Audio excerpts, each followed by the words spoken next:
कोणी आपल्या पाठीमागे नावे ठेवली तर थांबायचं नसतं, तर आपण आपलं चांगलं काम हे सतत करत राहायचं असतं.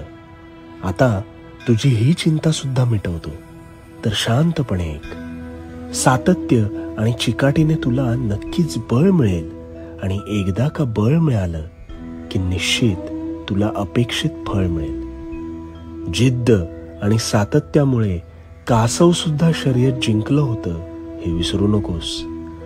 तू पहिलं पाऊल उचलायला घाबरतोस कारण तुला यशापेक्षा अपयशाचीच भीती जास्त सतावते, आणि परिणामी तू पुन्हा त्याच फेऱ्यात अडकतोस. तू तुझ्या कार्यावरती पूर्ण झोकून दे. परिणामांची चिंता करू नकोस, कारण तुझ्या अंतरात्म्यात मी तुला कधीच हरू देणार नाही.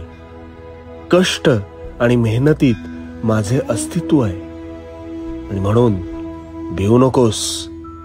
मी तुझ्या पाठीशी आहे. भिवू नकोस, मी तुझ्या पाठीशी आहे.